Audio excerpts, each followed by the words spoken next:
For the audience that doesn't know you, feel free to introduce yourself. Hi guys, so my name is Sarah. I'm a content creator on YouTube, TikTok, and Instagram, and I mostly create art videos and DIY crafts to inspire uh, people who love making art. So we met in a really unique way. Would you want to tell that story? Yeah, sure. So I was going through LinkedIn and I happened to find your profile, and I found that you also went to the same high school as me. So I decided to, chat with you, and it was really nice to get to know you and see you in person as well. Agreed. Yeah, we had a lot of fun. We met up. Yeah. So we had a very in-depth conversation about making content and how you got started. So I'm gonna ask you a lot of those same questions. How did you get started? So I've always loved creating videos since I was a kid. I actually had my YouTube channel open since the eighth grade, and then I stopped posting after like 3 or 4 videos. But when COVID hit, I decided to continue making videos specifically on TikTok because I had Musically, and it just started as a hobby, and then it just kind of became a snowball, and now it's become a larger passion. So one thing that kind of struck me as very interesting when we first talked was you mentioned that you don't really check analytics, which I kind of found surprising. Is there any reason you don't check analytics? So as a creator, analytics is probably like one of the most important parts of um, your work. And I had a lot of phases where I'd be very obsessed with checking numbers and statistics and trends and everything. But then it got to a point where I decided that I wanted to create what I wanted to create and not worry about the numbers too much. And eventually, I through trial and error and finding out what I like to create, I found out that a lot of my audience actually did resonate with what I really wanted to create, specifically like drawing and painting videos. So yeah, I do check my analytics from time to time to see how things are going, just like the overall direction. But I don't focus too much on the nitty gritty because that's when you can get hyper obsessed. How old are you again? I'm 20. Right. Okay. So you started right after COVID, and you're 3 years older than me. So where were you in high school when this was going on? It was my junior year of high school, I believe, either sophomore or junior year. Um, I actually started off by making dance videos, this trendy TikTok dance videos. I was very into that side of TikTok. I'm glad those didn't blow up because I would be so embarrassed. But it started off by making just showing my art to people online. Started drawing celebrities and TikTokers and influencers.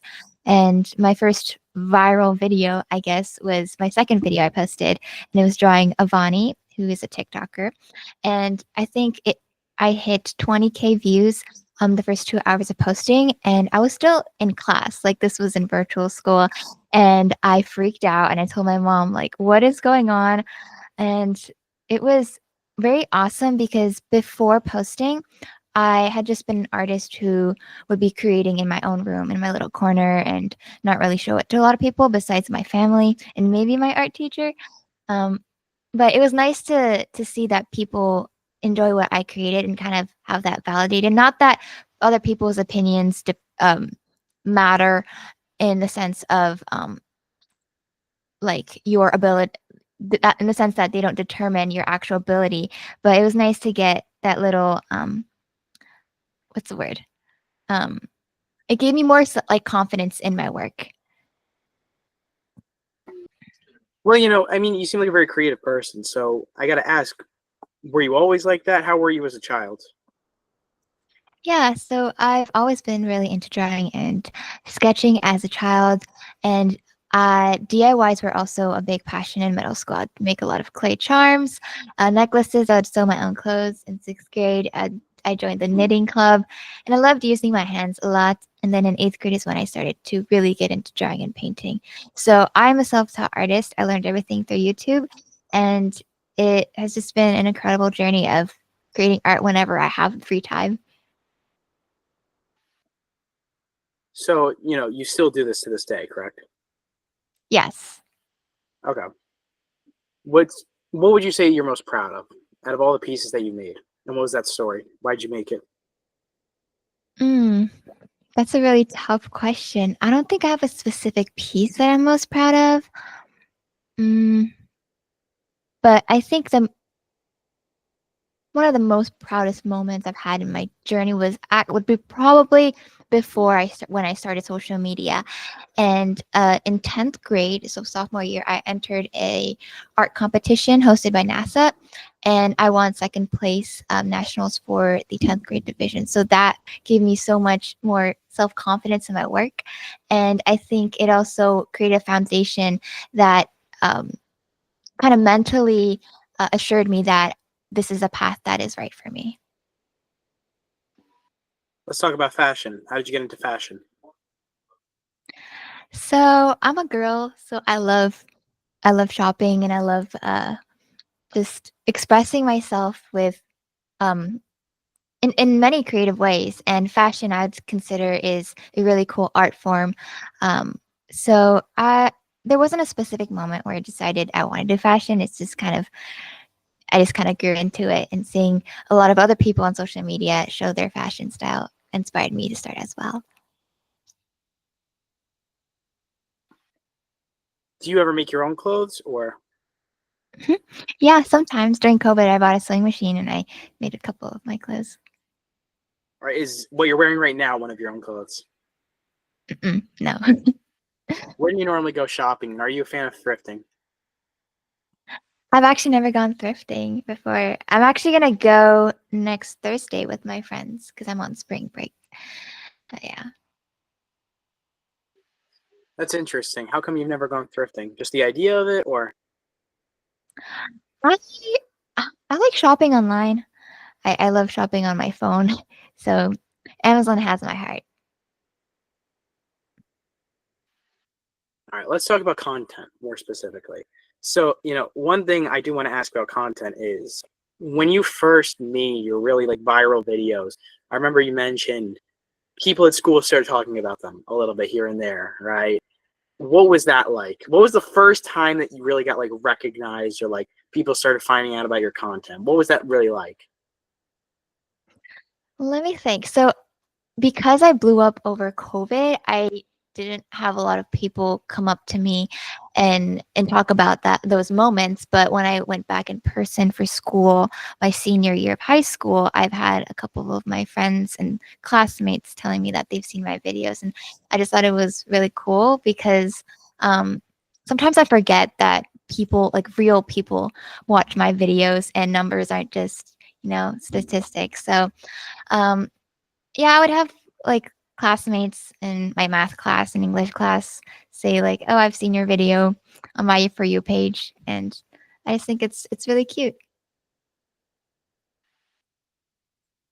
What about the most viewed videos that you made? And like what's some of the videos that you're most proud of? For most people, it's usually the most viewed ones. So what are the videos that you're most proud of? Hmm, good question. I don't know. I think I wouldn't say it's a specific video that I'm most proud of, but one of my proudest moments of this journey is actually pivoting uh, through different art styles through my content. For instance, I started off with drawing and painting, and that was my account was exclusively for that. But then I started to branch out to like DIY videos, and then a bit of fashion, sewing, and kind of expanding my interest in what I share. And I think that I made that change about 2.5 years ago, and ever since I felt more free in sharing what I post. What types of content do you most enjoy making? Mm, anything that has to do with creativity and art, but at the end of the day, content that resonates most with my audience. So authentic videos that inspire people. Like for example, I love creating DIY gift idea videos because then people can save them and share it with their friends. And I love hearing stories of people like DMing me saying that they made it for their parents or their friends, like a little card or something that I shared. Let's talk about creative process because the word creative keeps on being mentioned here, and you seem like a generally very creative person. So, what is your creative process? Like, what are you trying to do whenever you're being creative? Like, what's the thought process? Like, what is your creative process? Mm. Um, I get inspiration from pretty much anywhere. Usually, mm, seeing other people, like other artists online, but also just going outside and getting inspiration from like patterns, nature, and other artists, like old artists that have amazing art styles. And I don't know if I have a specific creative process, but if I do have an idea, I'll immediately write it down in my notes app in detail and then go back to it whenever I have the time. Do you ever have bad ideas, like ideas that you never come back to? Oh, of course. Yeah, I would write it down and then I'll look back later and be like, maybe this is not a very well structured idea. Are there any ideas or video ideas that you wish you had pursued? Hmm. I'm not sure actually. Yeah. But I love to branch out in the types of videos I make. How do ideas come to you? Hmm. I can't really explain. I don't know. I'm an artist, so I always have like some sort of I'm always looking for inspiration everywhere. And yeah.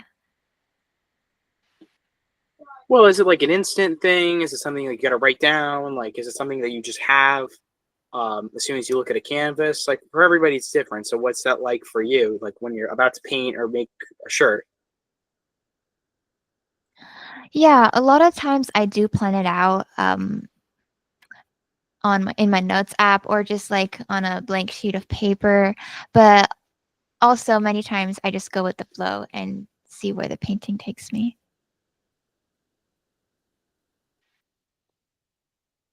Now, let's talk about opinions. So, we talked a little about opinions a little bit before, but I got to ask, what was the first hate comment that you got? And how did it make you feel? And how did you respond to it? And how did you learn how to like take criticism? Good question. I actually don't remember. Um, I surprisingly don't get a lot of hate comments, probably because I don't use my voice in my videos, so I don't uh, express my opinions or any hot takes. Um, but I'm not sure. I made a video titled Drawing with the Most Unpopular Art Supplies Challenge, and some of the supplies I listed weren't considered unpopular. So people were kind of quarreling about that in the comments section. But it didn't really bother me because it was very cute and people were just being engaged in the conversation. Nothing too threatening. What about DMs? Who's messaging you? And do you ever get like some of the bad DMs? And how do you usually respond to the negative DMs? Honestly, most of my DMs are filled with people asking for links of the art supplies I used or a tutorial video idea to make, or even people sending me inspiration for my next video, stuff they've seen in their feed. So it's very wholesome generally. And also, I don't check my DMs too often just because I'm not always on Instagram. Are there any videos that you wish you didn't make? Not necessarily for anything super bad, but it's just, you thought they could have been better, right? Everybody hates their older videos. So what were some of those older videos that really stick out to you that you just hate? And what did you hate about them? Hmm. I don't necessarily think I regret making any of my videos, but when I first started out, I wish, I mean, of course, like because my creative process has improved now, I know how to just to script videos and create like a storyline, but I wish I could learn how to like film and edit better. In the beginning, I would just use my choppy iPhone 6 camera. But the good thing is that I started with what I had and I can look back and see how I improved.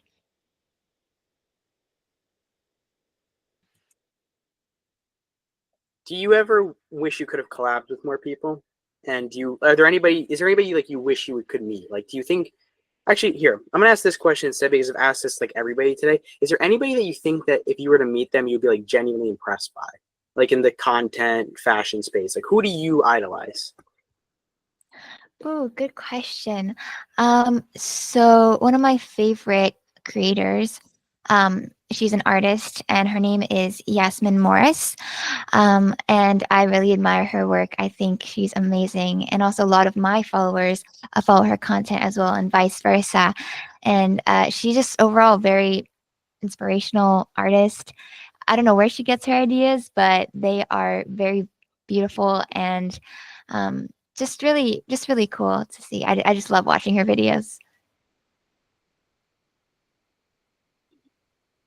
How were you in high school, like as a student, right? Because I think we spoke about this, but you were like a 4.0 GPA student, so you were this really good student in high school, and on top of that, you're making these really good videos, very well edited. Did it ever feel like a lot of work, right? Like, did it ever feel like, man, I just want to quit making content? Like, maybe it's like so much work. Was it ever overbearing? So I have felt like I wanted to quit a couple of times through this journey, but not because of school, but because of some of the hardships I deal with content creation. But balancing my high school life with the starting process of being a creator was, I would say, it wasn't that difficult because social media was my one of my only extracurriculars that I was working on then, and because I started my junior year, transitioning to my senior year, I did have a lot of free time. Um, but I did struggle with balancing my social life more than my academics because I would have friends asking to hang out a certain day or a weekend. And I just most of the times, I mean, even now, like I struggle to say yes and hang out with the people I love in school because I have to prioritize work a lot of the times. Is this like all you do for work, or do you do something else outside of this?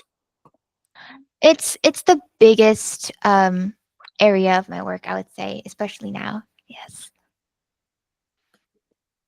Are you a particularly social person? Yeah, I would consider myself social. So, I mean, yeah, I consider you too. I just want to know from your perspective. Um, so here, let me ask you this: what advice would you give to newer content creators, like people, maybe even like me? You might consider me a newer content creator. Like, what advice would you give to people that are just starting out, struggling even? Mm. Ooh, I have a lot of advice, but I'm gonna make it short for today.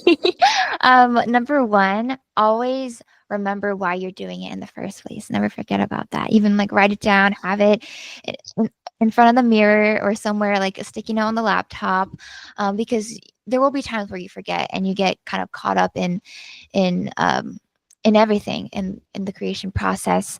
Another tip would be always be open to learning.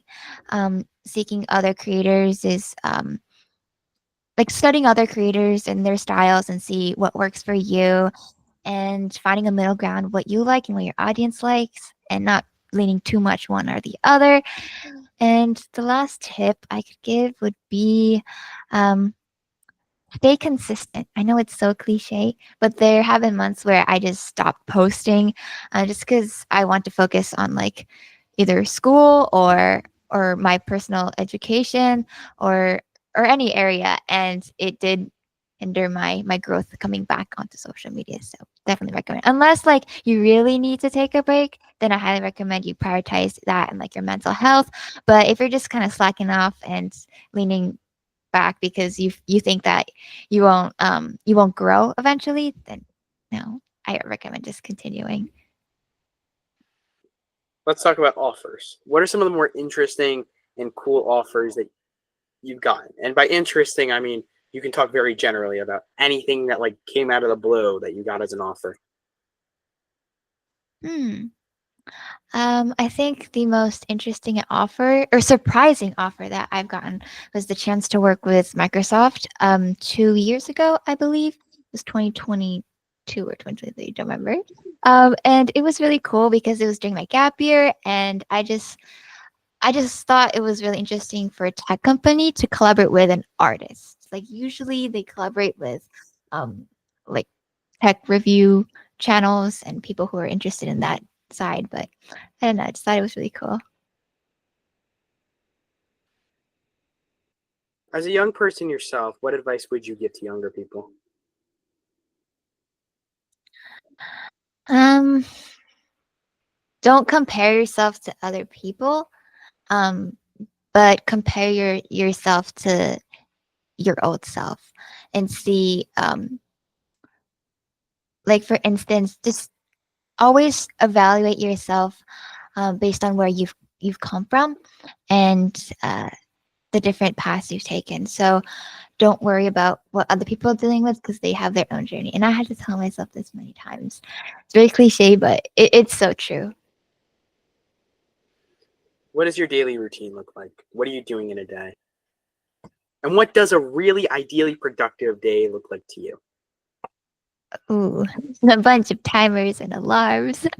Yeah, I usually so I'm still a student, so I get up, get ready for school, and then sometimes I stay on campus for a really long time, sometimes until like 9, depending on what events are going on and what shows I have to stay for.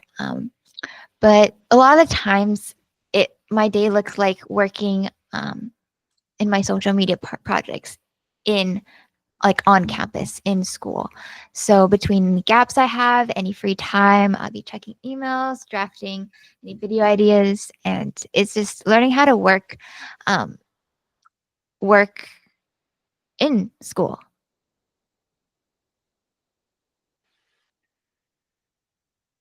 What are you studying at school? Marketing, right? Mhm. Yeah, I'm a business major, but my concentration's marketing for now. So let's say 20 years from now, what do you hope to be? You're going 20 to be years 40 from in now, 20 years. I'm You're gonna going to be be 40. 40. Oh my gosh. I think one thing I know is I'll never stop creating because I've the earliest memories of creating anything for me was when I was like 5 years old, or maybe even four. My parents put me into a preschool that heavily pushed like art education, and that was very random, out of the blue, just happened to be so. So I learned how to craft with my hands as a kid, and it's been a huge part of my identity. So I'm definitely going to make art in any shape or form. It could be fashion, it could be makeup, it could be traditional art or digital, but it's something that's going to stick with me forever. What do you think the coolest part about this journey was? About like from just day one starting, because everybody starts at 0 subscribers. From day one, 0 subscribers to now, what do you think the coolest part about the journey was? The coolest part about the journey is being able to realistically be an artist in 2025 through the help of social media. I've always been told like, oh, you can't make it as an artist, and we still don't know what the future holds and where this technology um, thing will be in the future. But as of now, I'm so excited that I'm able to turn my passion into a real career and something that I never even imagined 5 years ago.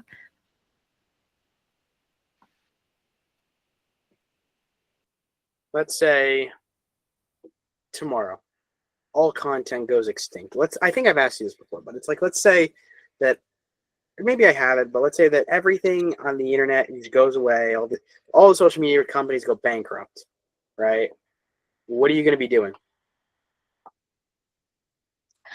I will probably, well, if that's the case, then I would be so glad for being in college.